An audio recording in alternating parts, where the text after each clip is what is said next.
একটি পরিবারে তারা ভাই বোন দুজন, পিতামাতা অনেকটা তারা ছোটবেলা অবস্থায় মৃত্যুবরণ করে। ভাই বোনের মধ্যে খুব সুন্দর সুসম্পর্ক বিদ্যমান। ভাই বোনকে অত্যন্ত স্নেহবৎসর আদর করে ও তাকে মানুষ করে সপাত্রস্থ করে। তো বোন ভাইকে প্রায় সময় পীড়া দিয়ে বলতো যে তুমি একটা বিয়ে করো, বিয়ে করে এরকম বলতো। কিন্তু ভাই বিয়ে করতো না, বোনের মঙ্গল চিন্তা করে। তো বোনের যখন বিয়ে হয়ে গেল তখন বোন বলে যে আমিও চলে গেলাম, তোমাকে কে দেখবে। তো অনেক বুঝিয়ে সুঝে ভাইকে একটি বিয়ে করালো। খুব সুন্দর সুখের সংসার চলছে। সেও তার স্বামী নিয়ে খুব ভালো আছে তার বোন। তো সে যখন সন্তান সম্ভাবনা হয় তখন সেই ভাইয়ের ওখানে চলে আসে। আপনারা দেখবেন তখনকার সময়ে প্রায় অনেকের জন্ম মামার বাড়িতে, আর তার মায়ের মাতৃগৃহেই তারা চলে আসতো। তো সে এসেছে, তো যেহেতু বাপের বাড়ি আসছে, স্বর্ণ অলঙ্কারে একেবারে পরিপূর্ণ হয়ে এসেছে।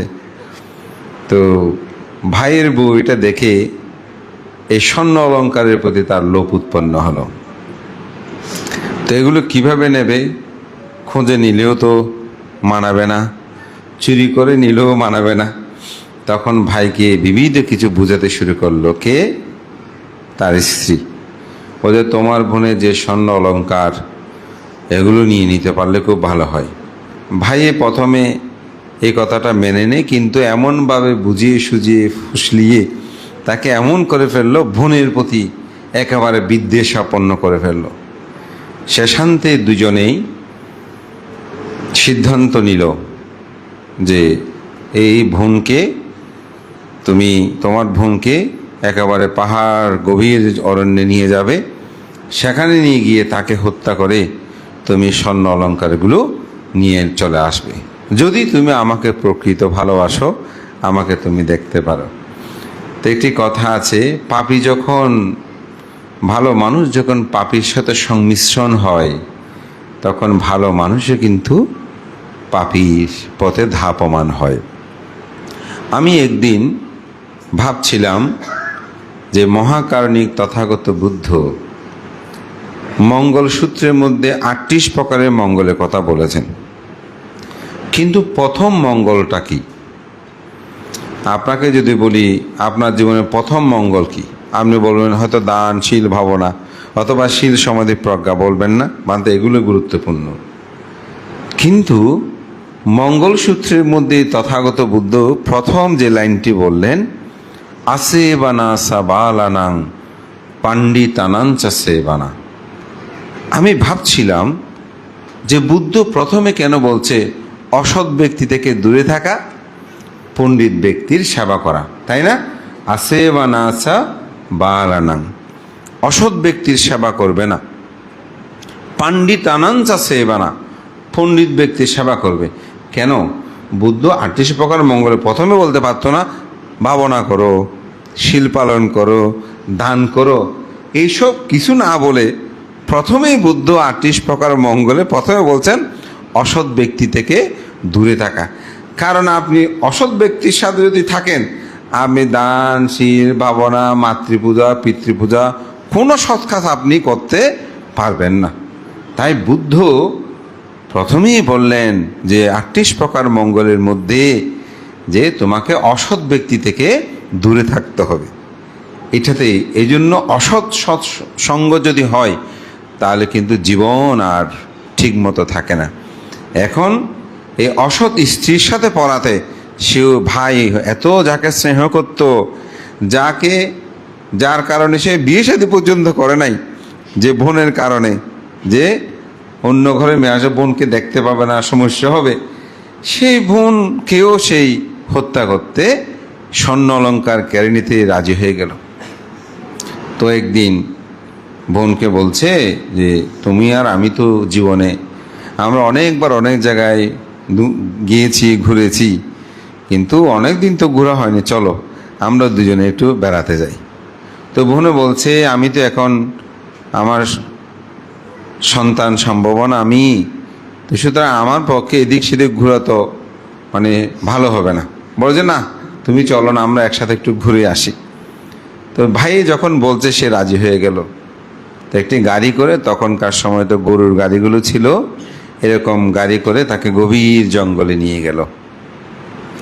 নিয়ে গিয়ে সেই একেবারে ভাইয়ের আচার আচরণ দেখছে ভিন্নতর। তো বলছে, ভাই তুমি এমন করছো কেন? বলছে, না চলো আমার সাথে চলো। একেবারে গভীর জঙ্গলে নিয়ে গেল। নিয়ে গিয়ে সে একটা তরবারি বের করলো। তো বের করে বলছে, তোমার স্বর্ণ অলঙ্কারগুলো আমাকে খুলে দাও। তো সে বলছে, ঠিক আছে। কেন ভাই তুমি আমার সাথে এমন করছো কেন? তুমি তো আমাকে এই স্বর্ণ অলঙ্কারগুলো তো তুমি আমাকে দিয়েছো, আমার শ্বশুর বাড়ি দিয়েছে, তুমি আমাকে এত স্নেহ করো, এই স্বর্ণ অলঙ্কারের জন্য তুমি এমন করছো কেন? বলো এগুলো আমাকে দিয়ে দাও, আমি তোমাকে হত্যা করব। তো বলে যে, ভাই তুমি এগুলো নিয়ে নাও, কিন্তু আমাকে হত্যা করিও না। যদি আমাকে তুমি হত্যা করো, আমার গর্ভে যে সন্তান আছে সেই সন্তানটাও মৃত্যুবরণ করবে। আমার মৃত্যু তোমার হাতে হোক, তাতে আমার কোনো দুঃখ নাই, কিন্তু আমার সন্তানটা কি হবে? তাই তুমি স্বর্ণ অলঙ্কারগুলো নিয়ে নাও, তবুও তুমি আমাকে হত্যা করো না। কিন্তু ভাই বলছে, যদি আমি তোমাকে এখানে ছেড়ে দিই, তাহলে তো মানুষ যখন এই কথা জানবে, তখন তো আমাকে সবাই নিন্দা করবে যে স্বর্ণ অলঙ্কারের জন্য বোনকে হত্যা করার জন্য নিয়ে গেছে। তাই এই কথা যাতে প্রকাশিত না হয়, তার জন্য আমি তোমাকে হত্যা করবই। সেই নিরুপায়, এই গভীর জঙ্গলে কেউ নাই, সে কি করবে? তো তার একটি ব্রত ছিল, সে প্রতিদিন সকাল সন্ধ্যা বন্দনা করত। সে ছিল ত্রিশরণাপন্ন উপাসিকা। ত্রিশরণাপন্ন কি? যিনি বুদ্ধ ধর্ম সঙ্গের উপাসনা করেন, তাকে বলা হয় কি? উপাসক বা উপাসিকা। আমরা বলি না উপাসক কেমন আছেন, উপাসিকা কেমন আছেন। তো বুদ্ধ ধর্ম দর্শন মতো উপাসক কাকে বলে, উপাসিকা কাকে বলে? তো যিনি ত্রিরত্নের শরণ গ্রহণ করেন, অর্থাৎ বুদ্ধ ধর্ম সঙ্গের শরণ গ্রহণ করেন, তাকে বলা হয় উপাসক বা উপাসিকা। তো সেই যেহেতু প্রতিদিন এই ত্রিরত্ন শরণ গ্রহণ করতেন, সে চিন্তা করছে এই ত্রিরত্ন ছাড়া তো আমার অন্য কোনো আর আশ্রয় নেই মুহূর্তে। আমার স্বামীও নাই, আমার আপনজন আর কেউ নাই, আমাকে কে রক্ষা করবে? আমার এই সন্তানও তো মৃত্যুবরণ করবে। তো ভাই স্বর্ণ অলঙ্কারগুলো খুলে নেবে, তারপর হত্যা করবে, প্রস্তুতি নিচ্ছে। তখন সে হাত জোর করে ত্রিরত্নের শরণ নিলেন, যে এই ত্রিরত্নই আমার একমাত্র শরণ, আমি আজীবন ত্রিরত্নের শরণে থেকেছি, এই পুণ্য প্রভাবে যেন আমি বিপদ থেকে রক্ষা হতে পারি, এই স্মরণ করে তিনি বুদ্ধ ধর্ম সঙ্গের ত্রিরত্ন শরণ গ্রহণ করতে শুরু করলেন। এদিকে দেবরাজ ইন্দ্রের আসন কম্পিত হলো। দেবরাজ ইন্দ্রের আসন কম্পিত হলো। তিনি পৃথিবী অবলোকন করে দেখছেন এমন কোন শীলবান তিনি বিপদে পড়েছেন।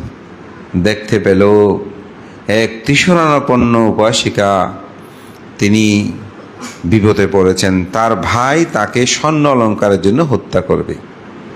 ঠিক সেই মুহূর্তে দেবরাজ ইন্দ্র তার স্বামীর ভেষ ধরে, ওই মেয়েটার স্বামীর ভেষ ধরে যখনই সে আঘাত করবে, সেই মুহূর্তেই সে বনের মধ্যে এসে বলছে, দাদা আপনি কি করছেন?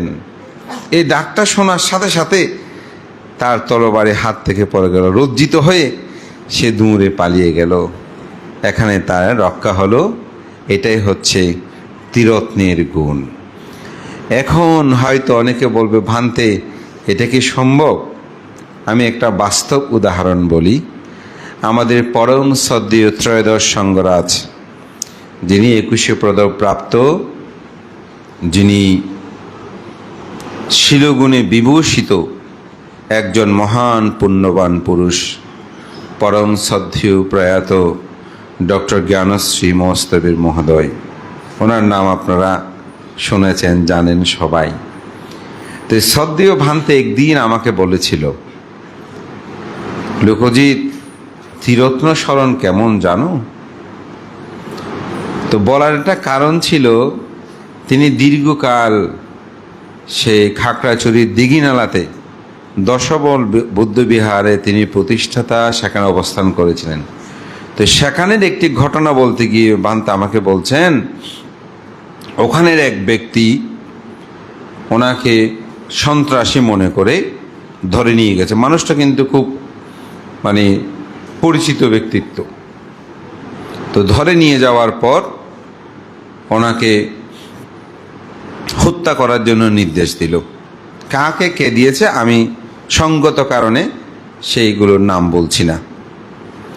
তো এখন নির্দেশ দিল যে ওনাকে রাতের অন্ধকারে গভীরে ওনাকে ক্রস ফায়ার দিয়ে হত্যা করা হবে।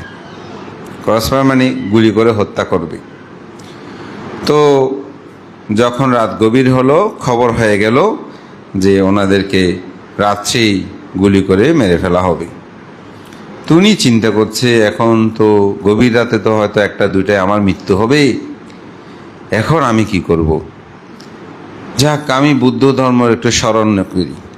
তুমি যত মন্ত্র জানে, ইতিপিস সোয়াখ্যাত, ভাগবত, ধাম্য, এগুলো উনি এগুলোই প্রতিনিয়ত বলতে শুরু করেছে, যেহেতু মরব, বুদ্ধের স্মরণ নিয়ে, ধর্মের স্মরণ নিয়ে, সঙ্গের স্মরণ নিয়ে মরি। তো ওনাকে পিছাতা বেঁধে রাতের টাইম তো ওখানে আর ওনার জানা নেই, কিন্তু রাতের হয়তো গভীর একটা দুইটা হবে, এই সময় ওনাকে নিয়ে গেল। তো নিয়ে যাওয়ার পর রাইফেল দিয়ে ওনাকে প্রথমে গুলি করলো। রাইফেলের গুলিটা মুখে এসে আটকিয়ে গেল। তারপর ওটা নলটা পরিষ্কার করে আবার শ্যুট করলো, তখনও সেটা আটকিয়ে গেল। তারপর ওটা আবার রেখে দিল, আরেকটা রাইফেল নিল, ওটা নিয়ে সে আবার গুলি করলো, ওটাও আটকে গেল। এভাবে তিনবার তার এই কার্যটা হওয়ার পরে সে বড় একজন অফিসারের কাছে গেল। তো গিয়ে বলছে, স্যার, কোথায় বোধহয় একটু ভুল হচ্ছে আমাদের। বলছে, কেন?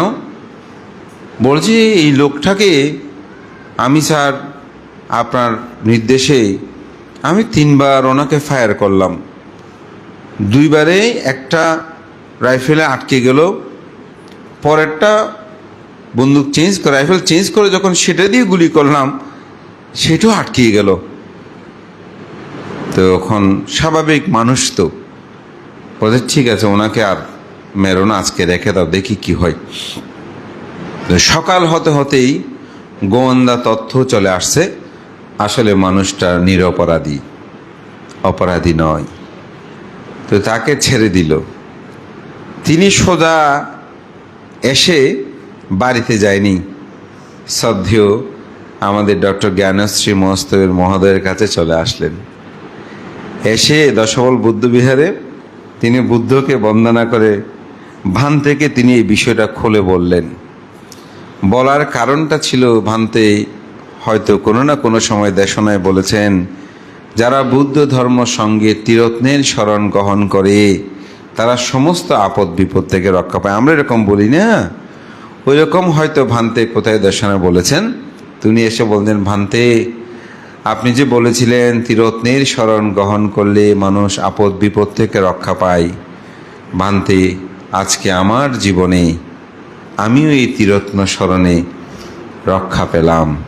এই আমি যে ঘটনাটা বললাম, এই সমস্ত ঘটনাটা তিনি শ্রদ্ধেয় ভান্তেকে ব্যাখ্যা করলেন, এবং ওই ব্যক্তি আজীবন এই ত্রিরত্ন শরণ থেকে নিজের জীবনকে উৎসর্গিত করেছিলেন। এটা হচ্ছে তার একটা প্রত্যক্ষ প্রস্তাব। এই জন্যই ত্রিরত্ন শরণ যদি মানুষ মনে প্রাণী এটাকে গ্রহণ করতে পারে, তিনি সমস্ত আপদ বিপদ থেকে রক্ষা পায়। এই জন্য আমি যে প্রথমে কয়েকটা গাথা ভাষণ করেছি, তার মধ্যে প্রথম গাথায় আমি বলেছি, একেসি বুদ্ধাং সারানাং গাতাসি নাতে গামী শান্তি অপায়া ভূমি। যিনি বুদ্ধ ধর্ম সঙ্গের শরণ গ্রহণ করেন, তিনি কখনো অপায়ে গমন করেন না। পাহায়া মানুষাং দেহাং দেবাকায়াং পারিপুরে শান্তি, সে মানুষ মৃত্যুর পরেও তিনি সুগতি স্বর্গলোকের মধ্যে উৎপন্ন হয়। তো ত্রিরত্ন স্মরণটা আসলে কেমন? আমরা যে মুখে বলছি বুদ্ধাং শরণাং গাচ্ছামি, ধাম্মাং শরণাং গাচ্ছামি, সাঙ্গাং শরণাং গাচ্ছামি, এই ত্রিরত্নের স্মরণ গ্রহণ করে তিনি কখনো পাপকর্ম সম্পাদন করতে পারে না। কীরকম পারে না? আমরা তো বন্ধু প্রত্যেক দিন স্মরণ গ্রহণ করে আবার ঝগড়া বিভেদ করি, তাই না? আসলে এটার আমি একটা সুন্দর উদাহরণ প্রায় সময় দিই আমার ধর্মদেশনায়। যেমন আপনি যেদিন অষ্টশীল গ্রহণ করেন, সেদিন যদি আপনার গায়ে পরেও কেউ আপনার সাথে ঝগড়া করে, আপনি ঝগড়া করেন, বলে না আজকে অষ্টশীল নিয়েছি, আজকের দিনটা শেষ হোক, আগামীকাল হবে, যেটা হবে আগামীকাল হবে। তাহলে কেন আজকে কেন আপনি ঝগড়া করছেন না? কেন তার সাথে তর্কে যাচ্ছেন না? আপনি অষ্টশীল গ্রহণ করেছেন। এই অষ্টশীল গ্রহণ করেছেন, এটাই হচ্ছে মূলত প্রকৃত বুদ্ধের স্মরণ, ধর্মের স্মরণ, সঙ্গের স্মরণ। এই স্মরণের কারণেই আপনি ঝগড়া করছেন না। এই স্মরণটাকে ঠিক সেভাবেই নিতে হবে। যেমন অনেকেই গায়ে পড়ে আপনার সাথে সমস্যা সৃষ্টি করতে যাচ্ছে, তা আপনি বলছেন না এইমাত্র বন্দনা করে আসলাম, এই বিষয়ে আমি ওনার সাথে, মানে জ্ঞানীর স্মরণ গ্রহণ করা। তো যিনি জ্ঞানীর স্মরণ গ্রহণ করে, প্রকৃত স্মরণ গ্রহণ করে, সে কখনো কোনোরূপভাবে পাপকর্ম সম্পাদন করতে পারে না। সেভাবেই যদি আপনি প্রকৃত স্মরণ গ্রহণ করেন, তাহলে আপনার জীবন সেটা ধন্য হবে, অপায়ে আপনি গমন করবেন না। কীরকম? একটা উদাহরণ বলি। এক বাড়ির সম্মুখ দিয়ে একজন ভিক্ষু পিণ্ডচারণ করত। তার স্ত্রী ছিল খুব ধার্মিক, তো স্ত্রী দান ধর্ম করত, কিন্তু স্বামী এটা মোটেই পছন্দ করতো না। এরকম অনেক আছে তো। এবং ভিক্ষু দেখলে সে গালিমন্দ করত, কিন্তু ভান্তে নীরবে নিবৃত্তি সে বাড়ির সম্মুখ দিয়ে যাওয়ার সময় ওই উপাসিকার পিণ্ড গ্রহণ করত, গালিমন্দ শুনত, কিন্তু কোনো উত্তর দিত না, ওনার মতো উনি করে চলে যেতেন। তো সেই ধার্মিক উপাসিকার স্বামী কিন্তু খুব অধর্মপরায়ণ ছিলেন। তিনি প্রতিদিন শূকর হত্যা করতেন, সেগুলো বিক্রি করতেন, এইভাবে জীবন জীবিকা সে নির্বাহ করত। ধর্মটর্ম এগুলো সেই বিশ্বাস করত না। একদিন তার কোনো গালিমন্দ শুনছে না, তো সে চিন্তা করছে আমি প্রতিদিন পিণ্ডচারণে আসলে এই উপাসিকার স্বামী গালিমন্দ করে, কিন্তু আজকে তো দেখলাম গালিমন্দ করছে না। 2 দিন 3 দিন হয়ে গেল, আসা যাওয়া করছে, গালিমন্দ, কিন্তু শূকরের মতো একটা গো গো গো গো শব্দ শোনে। ওই যে সে অসুস্থ হয়েছে, এই অসুস্থতার কারণে, শরীরে বিভিন্ন ব্যাধির কারণে সে একেবারে আপনার শূকর যেভাবে গো করে শব্দ করে, সে শরীরের ব্যাধি যন্ত্রণায় সেরকম শব্দ করে। তো এখন উপাসিকাকে জিজ্ঞাসা করছে যে উপাসিকা আপনার স্বামী কোথায়? ওনার কোনো কথা শুনছি না কেন? তো উপাসিকা লজ্জা পেয়ে গেল, কথা কি মানে গালিমন্দ হইতে, ভান থেকে দেখে একটু আশীর্বাদ নেবেন। কিন্তু উপাসিকা তো জানে যে ভান থেকে প্রতিদিন গালিমন্দ করে, এখন এই কথাটা কিভাবে বলবে। তো ভান্তে বলছে, উপাসিকা আমি ওনাকে একটু দেখতে পারবো? উপাসিকা তো মহা খুশি, মনে মনে যেটা চিন্তা করছে সেটাই যেন প্রতিফলিত, কিন্তু লজ্জায় বলতে পারছে না। হ্যাঁ ভান্তে, এটা তো খুব ভালো হয়। তো গেলেন, গিয়ে বসলেন। তো বসার পরে এখন পাপিত, পাপ থেকেও কিন্তু পুণ্যের দিকে যাওয়া এত সহজ নয়। ভান থেকে দেখেও তার মনের মধ্যে সে চেতনা উৎপন্ন হচ্ছে না। তো ভান্তে বলছে, আপনি কি একটু তিসরণস পঞ্চশীল গ্রহণ করবেন? তো মানুষ সাধারণত দুঃখে পড়লে ইচ্ছে না হলেও অনেক সময় মনে করে যে না নিলে কেমন হয় এরকম ভাবে, ব্রজভান্তে বলেন না। তখন তিনি তাকে তিসরণ সহ পঞ্চশীল প্রদানের জন্য শুরু করলো। তো বুদ্ধাং শরণং গচ্ছামি, ধাম্মাং শরণং গচ্ছামি, সাঙ্গাং শরণং গচ্ছামি, এটা বলল শরণ্য। পানাতিপাতা বেরামানি শিক্ষাপদাং সমাদয়ামি, বানতে বললেন। এরপর উনি বলবেন না, তো উনি পানাতিপাতা বেরামানি শিক্ষা, ত্রিরত্নের প্রতি তার সদ্যুৎপন্ন হয়ে গেছে।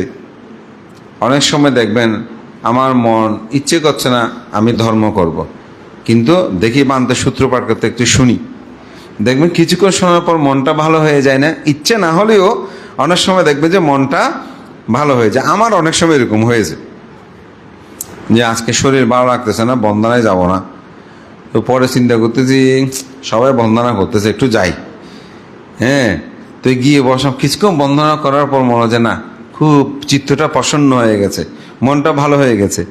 এরকম আমাদের অনেক সংশয়। এবং পানাতিপাতা বেরামানি শিক্ষাপদ, আমাদের পানি হত্যা থেকে বিরত থাকার শিক্ষাপদ গ্রহণ করছি বা সম্পাদন করছি, এটা বলতে পারে নাই। এই এতটুকুতে শ্রদ্ধায় তার মৃত্যু হওয়াতে তিনি স্বর্গের মধ্যে উৎপন্ন হন। এটাই হচ্ছে কি ত্রিরত্নের স্মরণ যদি মানুষ গ্রহণ করে। এই ত্রিরত্ন স্মরণ এত সহজ নয়। মহাকারণিক তথাগত বুদ্ধ 5 প্রকারের উপসম্পদা বিধি যে বলেছেন, তার মধ্যে 1 প্রকার উপসম্পদা বিধি হচ্ছে ত্রিশরণাপন্ন। প্রথমে বুদ্ধের ধর্ম দর্শনে কেউ যদি ভিক্ষু হতো, বুদ্ধাং শরণং গচ্ছামি, ধাম্মাং শরণং গচ্ছামি, সাঙ্গাং শরণং গচ্ছামি বললে ভিক্ষু হয়ে যেত। চিন্তা করে দেখেন, পরবর্তীতে বিভিন্ন কারণে অ্যামেন্ডমেন্ট আসলো যে কর্মবাচার চতুর্থীয়াতির মাধ্যমে তাকে ভিক্ষু হতে হবে। তাহলে এই ত্রিশরণ ত্রিরত্নের স্মরণ, এজন্য এটি গুরুত্ববহ।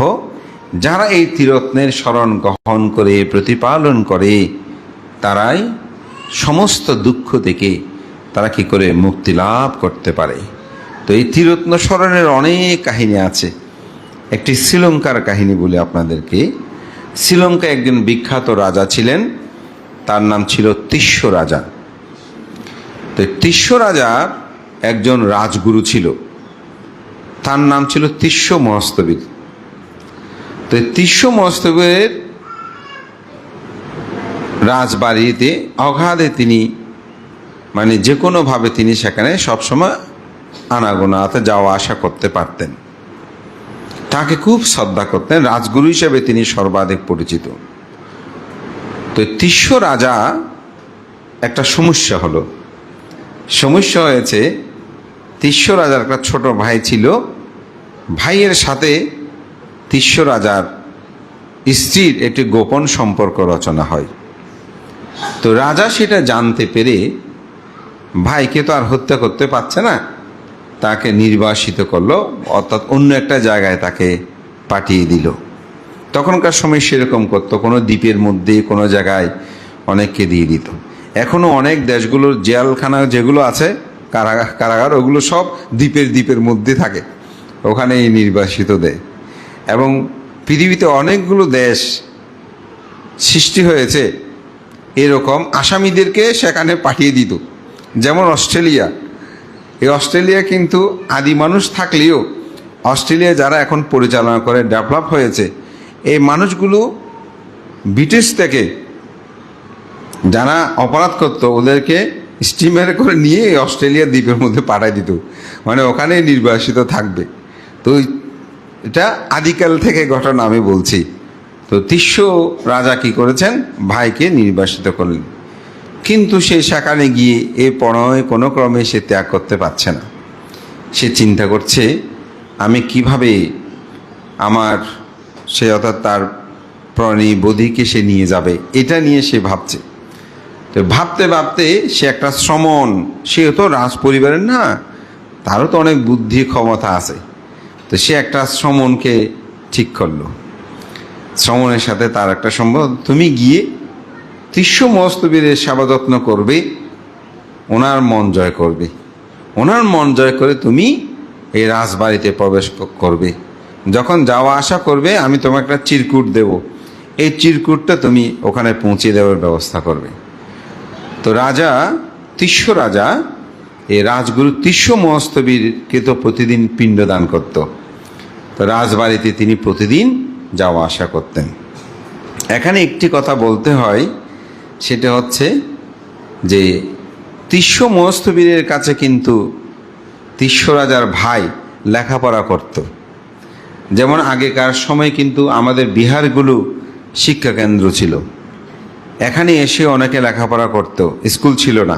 যারা অনেক পুরনো অনেকে দেখবেন যে অক্ষর জ্ঞানগুলো কিন্তু স্কুল মানে বিদ্যালয়ের মধ্যেই শিখেছে। তো সেভাবে ছোটবেলা থেকে এই তিস্য মহস্তবীরের কাছে তিস্য রাজার ভাই লেখাপড়া করত। দুজনের হাতের লেখা কিন্তু একেবারে, যেমন অনেক সময় শিক্ষকের লেখা ছাত্র অনুকরণ করে না, একদম হুবহু মিলেছে ওই রকম। এটা বলার একটা কারণ আছে, পরবর্তী ঘটনার জন্য একটু বিষয়টা অবহিত করলাম। তো সেই শ্রমণকে পাঠালো। শ্রমণ এসে বলে ভান্তের খুব সেবা যত্ন করছে, এমনভাবে সেবা করছে ভান্তের মন জয় করে ফেলছে। তখন শ্রমণ বলছে, ভান্তে আপনি তো প্রতিদিন রাজবাড়িতে যান, রাজবাড়ি দেখতে খুব সুন্দর এরকম শুনেছি, ভান্তে আমাকে একটু আপনি নিয়ে যান না। তো স্বাভাবিক, আপনি আমাদের প্রধানমন্ত্রী রাষ্ট্রপতি, ওখানে এমনি যেতে পারবেন, যাওয়ার জন্য পাস লাগবে না, অনুমোদন লাগবে। তখন রাজা বলছে ঠিক আছে, আগে আমি একটু অনুমতি নিই। তখন তিনি গেলেন, গিয়ে বলছেন, রাজন আমার একটা শ্রমণ আছে খুব ভালো, সে আমাকে খুব দেখভাল করে, তো সে ইচ্ছে করছে একটু রাজবাড়িতে আসবে, তা আপনি যদি একটু অনুমতি দেন তাহলে তাকেও একদিন আমি নিয়ে আসতে পারি। তো রাজা বললে, ওনার কি কোনো কিছুর অভাব আছে? হ্যাঁ নিয়ে আসেন ভান্তে, আপনি যখন বলছেন আমি তাকেও ফাং করছি।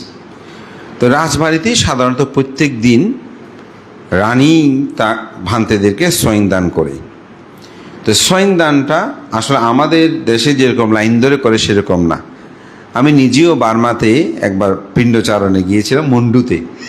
তো সেখানে পিণ্ডচার নিয়ম হচ্ছে, এক পরিবারে ধরেন 2 জন ভান্তে বা 3 জন ভান্তেকে ফাং করে ওনারা প্রত্যেক দিন বাড়িতে আসবে। তো বাড়ির সম্মুখে এরকম 2 জন ভান্তে যদি প্রতিদিন আসে, 2টা চেয়ার থাকবে, সামনে একটা টেবিল থাকবে, ভান্তারা এসে চেয়ার টেবিলে বসবে, পাত্রটা রাখবে, এই পাত্র 2টা তিনি বন্দনা করে গ্রহণ করে ভিতরে নিয়ে যাবে, নিয়ে গিয়ে সেখানে খাদ্যদ্রব্য দেবে, ঢাকনা দিয়ে আপনাকে আবার দিয়ে দেবে। ওখানে আপনার ঢাকনা খুলে দেখার কোনো সুযোগ নেই। এখান থেকে বের হয়ে আবার আরেকটা ঘরে যাবেন, ওখানেও পাত্রটা রাখবেন। ওই পরিবার এরকম 2, 4, 5 পরিবার ফাং থাকে, এগুলো একেবারে বিহারে নিয়ে আপনি ঢাকনা খুলবেন, কোন পরিবার কোন জিনিস দিয়েছে এটা দেখার সুযোগ নাই। এটা আমি মন্ডুতে নিজে পিণ্ডচারণে গিয়ে সেটা আমি দেখেছি। তো আমি ওখানে যাদের যেটা মন্দিরে গেলাম, তো ওখানে শ্রমণ, ওরা 2 জন শ্রমণ পিণ্ডতে যাবে, আমাদেরকে স্বয়ং পিণ্ড ধারণ করে আমাদেরকে স্বয়ং দান করবে। তা আমি একটা শ্রমণকে বললাম, আমার ইচ্ছে হচ্ছে যে আমিও তোমাদের সাথে একটু পিণ্ডচারণে যাই। তো সে বলছে না, আমাদের এখানে নিয়ম, যে বাড়িতে যে 2 জন ফাং করেছে 2 জনে যেতে পারে, তার বেশি যেতে পারে না। তা আমি কি করছি, একটা শ্রমণ তাদের, ঠিক আছে এই শ্রমণটা এখানে থাক, ওনার পাত্রটা আমাকে দাও, আমি তোমার সাথে যাব। তো এটা আমার অভিজ্ঞতা হয়েছে, আমি পাত্রটা নিয়ে ওই শ্রমণের সাথে সাথে আমি সেখানে গেলাম, গিয়ে এই সিস্টেমটা দেখেছি। এটাও প্রাচীন নিয়ম। তো তিস্য মহস্তবীরের যখন পিণ্ডচারণে যেতেন, প্রতিদিন সাধারণত প্রায় সময় স্ত্রী পাত্রগুলো এভাবে গ্রহণ করে ভিতরে নিয়ে যেত, ঢাকনা খুলে খাদ্যদ্রব্য দিয়ে আবার গুছিয়ে দিত। যেদিন শ্রমণ সহ গেল, যাওয়ার পরে দেখেছে হ্যাঁ পিণ্ডদান করলো। তো শ্রমণ এমনভাবে চলাফেরা করেছে, শ্রমণকে দেখে রাজার শ্রমণের প্রতি শ্রদ্ধা উৎপন্ন হলো। তো ভান্তে, রাজা বলছে, ভান্তে আপনারও বয়স হয়েছে, শ্রমণ তো দেখতে দেখতে খুব ভালো, তা আপনি প্রতিদিন শ্রমণকেও নিয়ে আসেন, কোনো সমস্যা হবে না। তখন শ্রমণও প্রত্যেক দিন। তা আপনি যদি সততা থাকে, সে তো খুব সাবধানে চলবে। তো শ্রমণ এমনভাবে সাফে চলো যাতে শ্রদ্ধা উৎপন্ন করে ফেলেছে। তো এভাবে প্রত্যেক দিন যখন যাওয়া আসা শুরু হলো, তো রাজবাড়িতে সাধারণত ভান্তেদের তেমন চেক করেন, অর্থাৎ বেশি দেখে না, ভিক্ষু মানুষ, ওনারা তো গুরু মানুষ, স্বাভাবিক। এমনকি আমি নিজে ব্যক্তিগতভাবেও পৃথিবীর অনেক প্রান্তে আমার যতটুকু যাওয়ার সৌভাগ্য হয়েছে, অনেক সময় দেখি যে অনেকটা হাত তোলে যেভাবে বডি চেক করে আমাদের ভিক্ষুদের, অনেক জায়গায় সেটা করে না। এটা বাংলাদেশেও আমি এটা দেখেছি। এমনকি আমি একবার ওমানে গিয়েছিলাম, ওখানেও আমি অবাক হয়ে গেছি। আমি মনে করেছি এটা তো মুসলিম প্রধান দেশ, ওখানে যাচ্ছি, ওখানে 100% মানে জন্মগতভাবে প্রায় মুসলিম, ন্যাশনালিটি কোনো অন্য এমনি অবস্থান করতে পারে। সেখানে আমি যখন গিয়ে স্বাভাবিক হাত তোলে, আমি হাত মানে 2 হাত তুলতে চেয়েছি, উনি কিছু না বলে আমাকে এভাবে হাত ইশারা দিলেন যে আপনি, আমি অবাক হয়ে গেলাম। আরে ওমানে একটু মুসলিম দেশে এসে এরকম, অর্থাৎ আসলে এই ত্রিচিবরের প্রতি, ভিক্ষু সংঘের প্রতি সমগ্র পৃথিবীতেই আমি বললাম একটা শ্রদ্ধা আছে। দুবাইও সেরকম হয়েছে একবার। তা আমি এটা এই জন্যই বলছি যে ওখানে রাজ পরিবারে যাচ্ছেন করে না। এটা যখন খবর পেল, তিশ্বর ভাই একটা চিরকুট লিখে দিল। সে চিরকুটে লিখে দিল যে আমার অমুক সে প্রিয়সিনী অমুক, আপনি অমুক জায়গা থেকে অমুক জায়গায় যাবেন, সেখান থেকে আমি আপনাকে অমুক দেখা হবে, ওখান থেকে আপনাকে আমার কাছে নিয়ে আসবে। তো রাজবাড়ির তো সে গোপন পথ কোথায় কি সব সে জানে, ওইভাবেই তাকে দিক নির্দেশনা দিল। সেদিন দুর্ভাগ্যবশত রানী একটু অসুস্থ বোধ করছে, তিনি পাত্র নিতে আসেন না, এসেছে কে? রাজা। তো রাজা পাত্র গ্রহণ করে, দোনোটা পাত্র গ্রহণ করে ভিতরে নিয়ে গেল। ভিতরে নিয়ে গিয়ে যখন ঢাকনা খুলে সইং দেবে, সে পাত্রের মধ্যে চিরকুটটা পেয়ে গেল। চিরকুট পেয়েছে, লেখাটা দেখলো, লেখাটা তো কে নিবেদক এই সে নাই, তুমি অমুক জায়গায় যাবে, অমুক জায়গায় অমুক জায়গায় যাবে, অমুক জায়গায় যাবে, অমুক জায়গায় নিয়ে যাবে, সেখান থেকে অমুক অমুক জায়গায় তোমাকে পৌঁছে দেবে, সেখানেই সাক্ষাৎ হবে, এই ধরনের করে লিখেছে। কিন্তু লেখাটা যখনই রাজা পেয়েছে, বলে যে এই মস্তবীর যাকে আমি এত শ্রদ্ধা করি, তিনি আমার এইরকম ক্ষতি করছে। রাজা গরম হলো, রাগান্বিত হলেন, সাথে সাথে বলছেন এই ভিক্ষুটাকে বন্দি করা হোক, সে ঠিক নাই, তাকে বন্দি করলো। রাজা নির্দেশ দিলেন, বিচার শেষ এখানে, তাকে উত্তপ্ত করে আর তেলের মধ্যে তাকে নিক্ষেপ করা হোক, এরকম নির্দেশ আসলো। এখন কেন? কারণ ওই লেখাটা কিন্তু ভান্তের লেখার সাথে মিলে গেছে। কেন? কারণ ভাই তো ওনার সাথে লেখাপড়া করতো, ভাই লিখে দিলেও লেখার এরকম অনেক মিল আছে না, এরকম মিল। তো রাজা ওইটাই প্রমাণ। এখন ভান্তিও কোনো ক্রমে বলতে পারছে না এটা আমি লিখি নাই, কারণ সমন যে এই কাজ করেছে ভান্তে তো পরে বুঝেছে, কিন্তু এখন প্রমাণ তো হাতে লেখা ছাড়া আর কিছু নয়, প্রমাণিত হচ্ছে। আর দুইটা পাত্রই একরকম, কাঠটা কোন পাত্র এটা বুঝে যাচ্ছে না। সব প্রমাণে রাজা রাগান্বিত হয়ে নির্দেশ, আগামীকালেই তাকে উত্তপ্ত করে আর তেলের মধ্যে তাকে নিক্ষেপ করা হবে, মানে কঠিন যন্ত্রণা দিয়ে। রাজারা তো তখন সেরকম ছিল। এখন ভান্তে বলছো কালকে তো আমার মৃত্যু, আমার তো কোনো কথা রাজা জিজ্ঞাসাও করলো না, শুনলো না। তিনি ধ্যানস্থ হলেন। তিনি কিন্তু খুব শীলবান ছিলেন, গুণবান ছিলেন। তো যেহেতু আমার মৃত্যু হবে নিশ্চিত, আমার জীবনের যেটা অপ্রাপ্তি আছে এখনো, আমি সেটার জন্য সাধনায় নিমগ্ন হলেন। কারাগারের মধ্যে সারা রাত তিনি ধ্যান করলেন।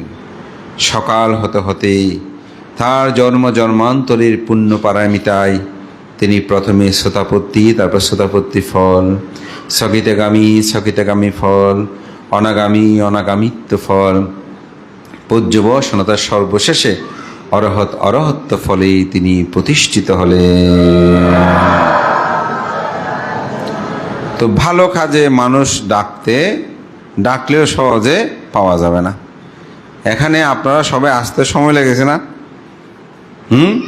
সবাই আসতে পারেনি। কিন্তু যদি বলেন যে এই বিহারের বান থেকে এখন অপমান অপদস্থ করা হচ্ছে, বানতেই দোষটা করেছে, দেখবেন সবাই দেখার জন্য চলে আসবে। আমরা খারাপ কাজে উৎসাহিত বেশি, ভালো কাজে আপনি সহজে মানুষ ডাকতেও পাবেন না। এখন এই ভান থেকে যেহেতু উত্তপ্ত করে আর তেলের মধ্যে নিক্ষেপ করবে, হাজার হাজার মানুষের সমাগম হয়ে গেল। তো ভান থেকে ধরে নিয়ে গেল। রাজশাস্তি তো কীরকম সেগুলো আপনারা বিভিন্ন মুভিগুলোতে দেখেন। তাকে নিয়ে গেল, নিয়ে গিয়ে বিশাল এক উত্তপ্ত কড়াইয়ের তেল, ওখানে একদম বুটভুট করছে এই ধরনের, সেখানে ভান থেকে নিক্ষেপ করলেন। তো নিক্ষেপ করার পর সে তো মাছ ভাজি যেরকম হয় সেরকম হয়ে যাওয়ার কথা না, সেরকম না হয়ে সেখানে ধ্যানস্থ হয়ে যেন তিনি ঠান্ডা এই পানির মধ্যে যেন বাসমান অবস্থায় আছে। তো রাজা তো আসলে ধার্মিক, রাজারও তো একেবারে দোষ আছে তা নয়, তিনি যেটা বুঝেছেন সেটাও ভুল বোঝা নয়, যেহেতু লেখাগুলো মিলছিল, ষড়যন্ত্র করেছে এটাই স্বাভাবিক। অন্য কেউ আর শ্রমণকেও তিনি সন্দেহ করে নাই, কারণ শ্রমণ তো এরকম করতে পারে না। কিন্তু রাজার চৈতন্য দেওয়া হলো, যদি তিনি অপরাধী হয় তাহলে তুই উত্তপ্ত করে আর তেলের মধ্যে ডুবে পুড়ে ছাই হয়ে যাওয়ার কথা, মরে যাওয়ার কথা, কিন্তু সে এভাবে কিভাবে আছে? তখন হাত জোর করে প্রশ্ন করলেন, ভান্তে আমাকে ক্ষমা করবেন, আপনি কিসের গুণের প্রভাবে এই উত্তপ্ত করে আর তেলের মধ্যে আপনি এখনো বাসমান অবস্থায় আছেন? তখন ভান্তে বললেন, যেটা আমি আমার দেশনার শুরুতে গাথাটা বলেছি, ধাম্ম তিলক সারানা পারামারাসানাং ধাম্ম মহাগ্গারাতানে শ্লোকে ধাম্ম হবেই তিভাবা দুঃখ বিনাশ হেতুং ধাম্মা সামাসারাতা জাগারিকানুত্তি। তিনি বলছেন, রাজন, যিনি জাগ্রত হয়ে ত্রিশরণাপন্ন হয়ে ত্রিরত্নের শরণ হয়ে মহাগ্গারাতানা, পৃথিবীতে যত রত্ন আছে সমস্ত রত্নের মধ্যে শ্রেষ্ঠ রত্ন কি? বুদ্ধ রত্ন, ধর্মরত্ন, সঙ্গরত্ন। এই স্মরণে যিনি থাকেন, জাগারিকানু উত্তি, জাগ্রতভাবে, এমনি স্মরণ না, আমি যে কথাটা বলেছি জাগ্রতভাবে যিনি স্মরণ, অর্থাৎ খারাপ চিন্তা আসলো, আমি তো ত্রিশরণাপন্ন, খারাপ চিন্তা কথা, খারাপ বাক্য বাসনা, না আমি তো ত্রিশরণাপন্ন, খারাপ কথা বলতে পারবো না, আমার প্রাণী হত্যা কর, না আমি তো ত্রিশরণ নিয়েছি, আমি প্রাণী হত্যা, এরকম আমাদের হয় না? অনেক সময় আমরা দূরে থাকি, আমি যে পঞ্চশীল নিয়েছি আমার পক্ষে পাপ করা সম্ভব নয়, এরকম চেতনা যখন আসে তখন আমরা সেটা থেকে দূরে থাকি। এটাই হচ্ছে জাগরিত থাকা। তো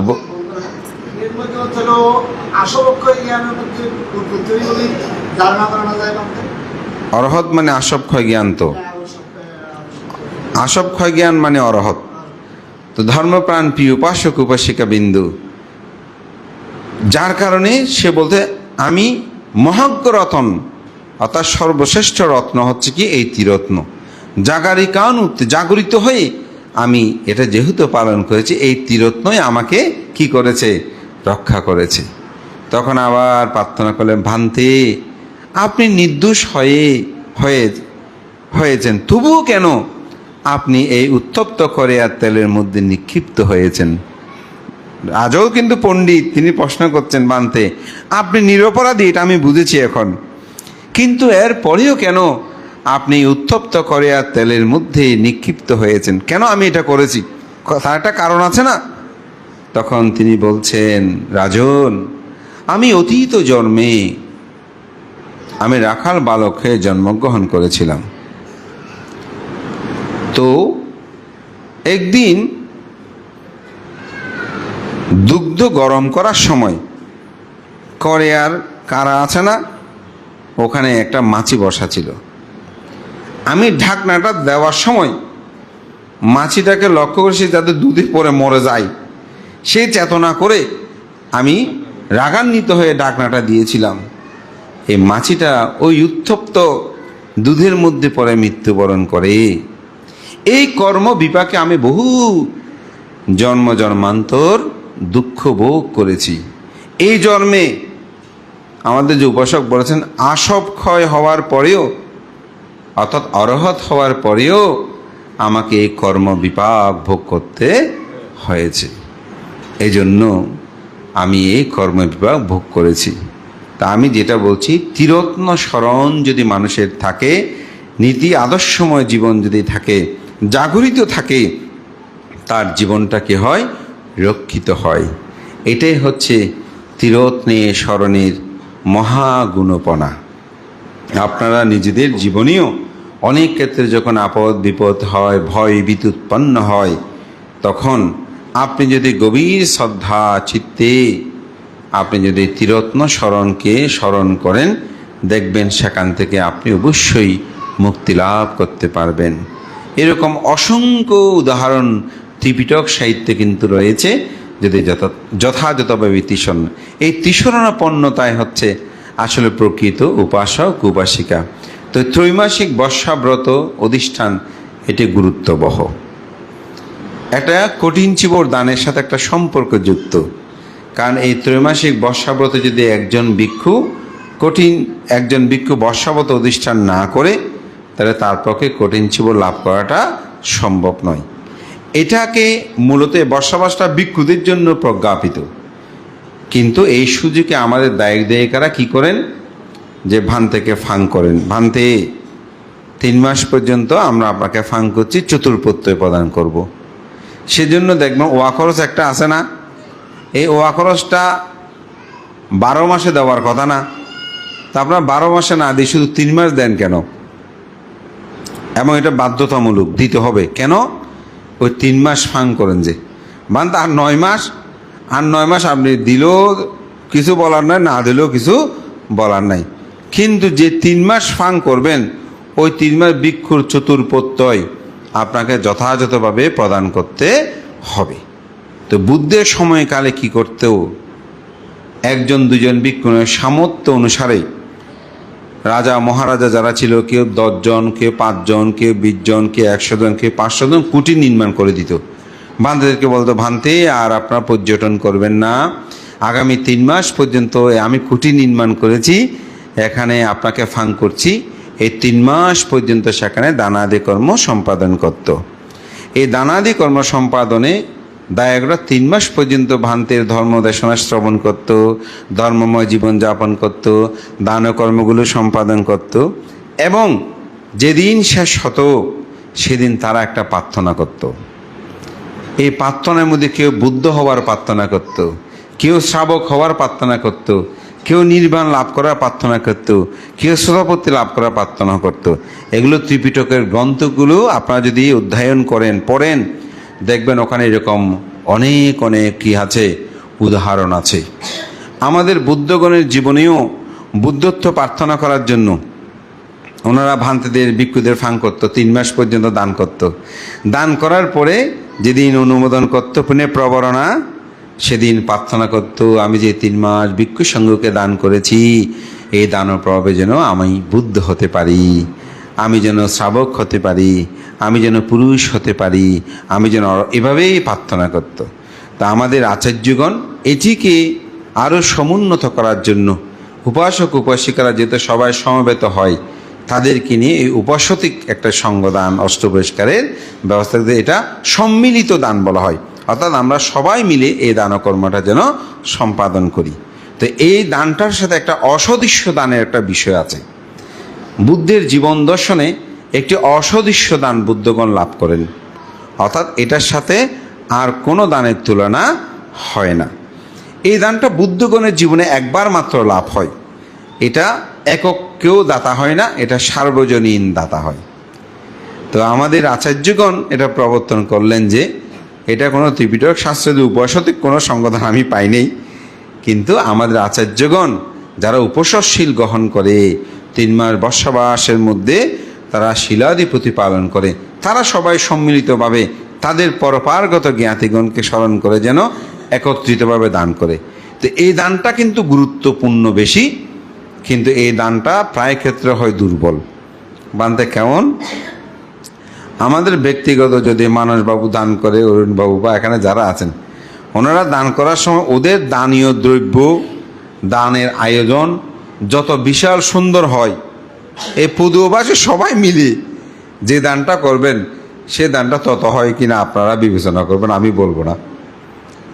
আমাদের চাঁদগাঁও বলেন, প্রত্যেকটা বিহারে বলেন, দেখবেন যে ব্যক্তিগত যে আয়োজন, এটা যত সুন্দর করে আয়োজন, দান ধর্ম যে উন্নত হয়, খাওয়া দাওয়া যে উন্নত হয়, কিন্তু সমষ্টিগতভাবে করলে সেটা হয় না। কিন্তু সমষ্টিগত দানটা বেশি পুণ্য। বানতে কীরকম পুণ্য। আপনি দান করার সময় চিন্তা করেন, আমি যদি এরকম করি মানুষ আমাকে কি বলবে, না একটু ভালো করে করতে হবে, অরুণবাবুর আয়োজন, অমুকের আয়োজন। এখানে কি আছে? একটা মান আছে, খ্যাতি লাভ করার একটা কি আছে, চিন্তা আছে। কারণ আমার দান নিম্ন হলে মানুষে কি বলে না কি বলে, সুতরাং আমাকে দানটা অনেক বড় করে এরকম করে করতে হবে।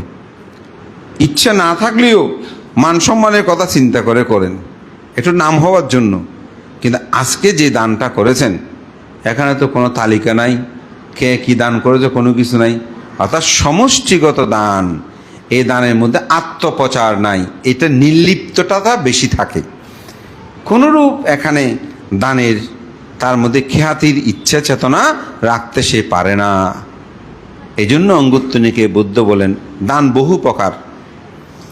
কেউ দান করে নাম যশ কীর্তির জন্য, এরকম অনেক আছে না, 4টা কলা দিচ্ছে, ফেসবুকে ছবি তুলে দিচ্ছে 4টা কলা, এরকম হচ্ছে। এই যে বন্যা টন্য হলো, এগুলো মানুষ লিখতেছে বিভিন্ন ক্ষেত্রে। এখন ওইটা দেওয়ার সময় 4-5 জন আশেপাশে আছে, এটা ফেসবুকে দিয়ে কীরকম একটা অবস্থা, তাহলে নামের জন্য কেউ কেউ দান করে, এটাও দান, দান নয় তা নয়। আর কেউ দান করে খেতে না পেরে, কিছু কিছু মানুষ দান করে আমার তো আছে আর খেতে পাচ্ছি না, অমুককে দিই। আমরা এরকম সবাই কম বেশি করি, আমাদের অনেকের এরকম হয়। অনেক সময় খেতে হয়, আর খাবো না, এই তোমরা খাও, খেতে পাচ্ছি না বলে দান করতেছি, কিন্তু খেতে পারলে দান করতাম না, এরকম কিছু দান আছে। আর কিছু দান আছে অপরকে দমিত করার জন্য। আমি যদি ওনাকে দানটা করি, এরপর থেকে সে আমার নিচে থাকবে, দমিত, সে আমার উপরে যেতে পারবে না, দমিত করা হতে অনেকে কি করেন, দান করেন। আবার কিছু কিছু মানুষ দান করেন কি জন্য, অপরকে ছোট করার জন্য। অনেক সময় আছে না, ও কত দান করেছে, ও 1 লাখ টাকা দান করেছে, আমি 1.5 লাখ টাকা দান করব, এরকম প্রতিযোগিতায় দান হয় না, অপরকে দমিত করার জন্য কি করেন, দান করেন। এটাও দান, এটাও দান, এটাও কিন্তু দান। এরপরে আবার কিছু কিছু মানুষ দান করে, যদি আমি দান করে আরও ভোগ সম্পদ লাভ করব, অর্থাৎ আরও আমরা বলে বান্ধব দান করলে দান পাই, আরও ভোগ সম্পদ লাভ করব, এই চেতনা করেই অনেকে দান করে, এটাও দান। আর কেউ মনে করে মৃত্যুর পরে আমি স্বর্গে যাব, স্বর্গ খুব সুন্দর, এই চেতনা করে অনেকে দান করে, এটাও কিন্তু দান। তবে বুদ্ধ বলেন এই সমগ্র দানের মধ্যে একটা দুঃখ থাকে। কি দুঃখ? যদি আমার নাম না বলে, আমি যে এত দান করলাম আমার নাম বলে না কেন, দুঃখ উৎপন্ন হয়েছে। এই অকুশলের ফল দেখেছেন উপাসক, আমি যেটা বলতে চেয়েছেন, অকুশলের ফল চেতনা এসে দান হয়েছে, কিন্তু একটা অঙ্গহানি হয়েছে, যার কারণে তার মধ্যে দুঃখ উৎপন্ন হয়েছে। এইভাবে এই দানগুলো দানেই, দান নয় তা নয়। কিন্তু বুদ্ধ উত্তম দান কি বলেছেন? বুদ্ধ উত্তম দান বলেছেন জন্ম দুঃখ, জরা দুঃখ, ব্যাধি দুঃখ, মরণ দুঃখ, অপ্রিয় সংযোগ দুঃখ, প্রিয় বিয়োগ দুঃখ, স্ফুত বস্তু অলাভ দুঃখ, অর্থাৎ যাহা চায় তাহা না পাবার দুঃখ। সংক্ষেপে পঞ্চোপাদায় স্কন্ধ দুঃখ থেকে মুক্তি লাভ করার জন্য যে দান, এটাই হচ্ছে সর্ব উত্তম দান। আসব ক্ষয় করার জন্য যে দান, নির্বাণ সাক্ষাৎ করার জন্য যে চেতনায় দান, এই দানকে বুদ্ধ সর্বশ্রেষ্ঠ প্রকৃত দান বলেছেন। তাইলে আজকে যে দানটা করেছেন, এখানে কারো নাম প্রচার অমুক কোনো কিছু আছে নাই। এই দানটা এখানে অনেকে 50 টাকাও দান করেছেন, 5000 টাকাও দান করেছেন, 100 টাকাও দান করেছেন, কোনো লিস্টি নাই, কিছু নাই। তো সুতরাং যে 5000 টাকা দান করেছেন, তিনি বলছেন নাম বলুন, আমি এমনি দান করেছি। এই দানটা হচ্ছে সেরকম। আমি কিছুদিন আগে, 2-1 দিন আগে একটা দেশনায় বলেছি, থাইল্যান্ডের একজন ভিক্ষু, তো উনি অনেক দান করেছে, দুঃখ পাচ্ছে। তো বড় ভান্তের কাছে গিয়ে বলছে, ভান্তে আমি এত কিছু করলাম, কিন্তু আমি তো শেষ পর্যন্ত দুঃখ পাচ্ছি। তো ওই বড় ভান্তে উনি শুনেছে মার্গ লাভী হতে পারে।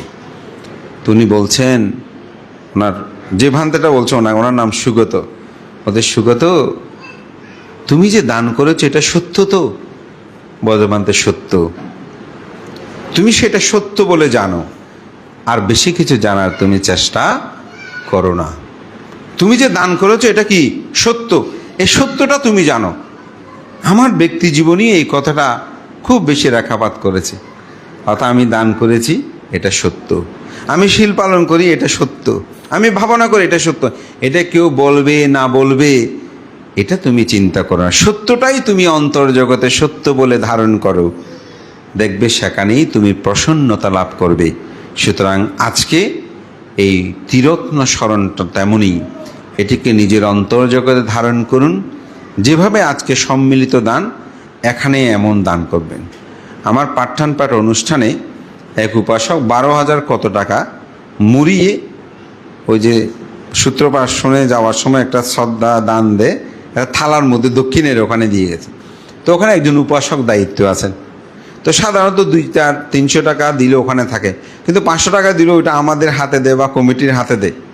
উনি এই টাকাটা পেয়ে আমার কাছে গেল, ভোজভান্তে একেবারে আপনার ধূপকাঠির দিয়ে প্লাস্টিকে ওগুলো দিয়ে মুড়িয়ে দিয়েছে। এরই আমাকে দিয়ে বলতো, ভান্তে এখানে এত টাকা এরকম দিয়েছে। ভান্তে উনি তো একটু বলে যায়নি কে দিল এত টাকা। তা আমি বললাম, উপাসক এখানে যে যত টাকা দান করছে সবচেয়ে শ্রেষ্ঠ দান হয়েছে এটা। তিনি এত টাকা দান করার সময় তিনি প্রচার করেনি, এটা দান করেছে। এই উপাসতিক যে শঙ্কদান অষ্টবহিষ্কার, এই দানটা এভাবে সম্মিলিতভাবে দানটা হয় বলে এটার মাহাত্ম্য বেশি, এটার পুণ্যও বেশি। এই চেতনাটা আপনাদের মধ্যে জাগ্রত করুন। সুচারুবালা উপাসিকা, তিনি যে বিশাল একটি জায়গা দান করেছেন, যেটা শুনলাম 21 গন্ডা জায়গা, এটা আরও অনেকে এখানে দান করেছেন। তো ওনার যে এটা অগ্রণী একটা দান, দেখেন তিনি আজকে আমাদের সকলের কাছে স্মরণীয়। তো অনেকে মনে করে দান করলে ক্ষয় হয়। দেখেন, দান করলে মানুষের ক্ষয় হয় না, দানের দ্বারা মানুষ মহীয়ান হয়। এখানে আরও অনেক ভূমিদাতা আছে বা অনেক উপাসক উপাসিকা আছে, সবার নাম তো আপনারা লিখেন নাই কেন? উনি বিশাল একটি দান করেছেন, আজকে সার্বজনীনভাবে আপনারা তাকে স্মরণ করতে বাধ্য হয়েছেন। কেন? আপনারা কৃতজ্ঞ পরায়ণ বলে। অনেকে করে না, যে আছে, কিন্তু ওনার সত্য উনি চলে গেছেন, আপনি দানকর্মরা সম্পাদন করেছেন। তো সুতরাং ত্যাগ মানুষকে মহীয়ান করে। আমার আবেদন থাকবে শীলময় একটু জীবনযাপন করবেন। এখন বড়ুয়ারা মোটামুটি দান করে, দানের সাথে সাথে শীলটা যেন প্রতিপালন হয়। যদি আপনি পরিবারের মধ্যে পঞ্চশীল রক্ষা করেন, দেখবেন পরিবারটা কেমন হয়, স্বামী স্ত্রীর বন্ধনগুলো, স্ত্রী পুত্রের বন্ধনগুলো কেমন হয়। ছোট ছেলে মেয়ে যারা আছে তাদেরকে সকাল সন্ধ্যা দুবেলা বন্দনা করাবেন। এই বিহারে ধর্ম শিক্ষা চালু আছে কিনা জানি না, তো জ্যোতিপ্রিয়কে আমি বলবো সপ্তাহে একদিন, শুক্রবার যেহেতু ব্যস্ততা থাকে সকালে, কিন্তু বিকালে অন্তপক্ষে 4টা থেকে 5টা হোক, 5:30 হোক, 1 ঘন্টা হোক, একজন আসুক, ছাত্র একজন আসুক, এই একজনকে নিয়ে সে যেন সমবেত প্রার্থনা করে বন্দনা শেখায়। কমিটিও আপনারা যারা আছেন, আপনারা শুধু বিহার করলে হবে না, ও সিঁড়ি দিয়ে রেলিং বানালে কী হবে? সুন্দর এই বিহার তৈরি, এই বিহারে পূজা করার মানুষ সৃষ্টি করতে হবে না? তো মানুষ সৃষ্টি করতে হলে আপনাকে তাকে ছোটোবেলা থেকে শিক্ষাটা দিতে হবে। তো শিক্ষাটা দিতে হলে কমিটিও সবাই মিটিং করে সিদ্ধান্ত নেবেন, প্রতিটি পরিবারের যে ছেলেগুলো স্কুল কলেজে আছে ওরা যেন সপ্তাহে একদিন হলো যায়। আমার খুব ভালো লাগছে, 2টা মেয়ে, একটা ইন্টারে পড়ে, অত ছোট ইন্টারে পড়ে মনে হয় না, আমি জিজ্ঞাসা করলাম, তারা প্রতিটি ঘরে ঘরে গিয়ে এই যে উপসতিক বুদ্ধ পূজার জন্য চাঁদা তোলে। এটা তো খুব অবাক করার বিষয়। তারা 2জন যাবে কেন? তাদের সাথে আরও সম্পৃক্ত করে 4-5 জন একসাথে তাদেরকে দেবেন, তাদের মধ্যে চেতনা হবে, ধর্মীয় জাগরণ হবে। এই ধর্ম শিক্ষার জন্য আপনারা উদ্বুদ্ধ করুন। আমাদের ছেলে মেয়েদের যদি ছোটোবেলা থেকে এই শিক্ষা দেওয়া হয়, বড় হয়ে তারা কখনো বিপদগামী হবে না। এবং প্রতিদিন অন্তপক্ষে 5-6 মিনিট হলো একটু ধ্যান করবে, একদম কমপক্ষে, বেশি পারলে তো ভালো।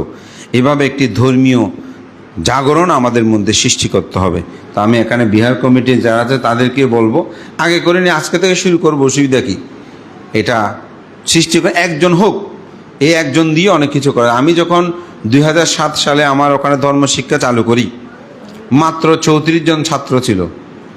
অবাক করা, এখন 250 জনের উপরে ছাত্রছাত্রী, নিয়মিত 190 থেকে 220-30 জন ছাত্রছাত্রী উপস্থিত হয়।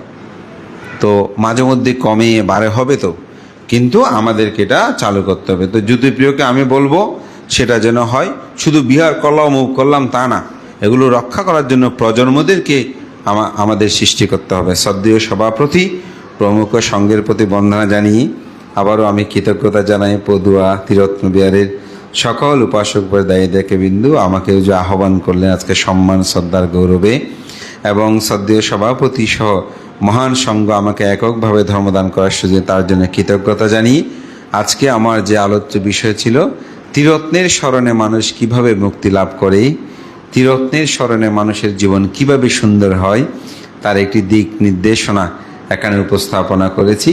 তাই প্রকৃত উপাসক উপাসিকা হিসাবে আপনারা প্রতিনিয়ত বুদ্ধমানি প্রজ্ঞার স্মরণ, ধর্মমানি যে প্রজ্ঞার জ্ঞানের স্মরণ গ্রহণ করা, এবং সঙ্গ মানে একতা ঐক্যের স্মরণ গ্রহণ করা, ধর্ম মানে নীতি সত্য, প্রকৃত যে সত্য সেই সত্যের গ্রহণ করা, বুদ্ধ মানে প্রজ্ঞার স্মরণ গ্রহণ করা। তাই বুদ্ধ যদি প্রজ্ঞা জ্ঞানের মধ্যে অন্তরে থাকে, সত্য যদি অন্তরে ধাপমান থাকে, সঙ্গের ঐক্যতা একতা যদি অন্তরে বিদ্যমান থাকে, তাহলে এই পদুয়া গ্রাম সুন্দর হবে, সার্থক হবে।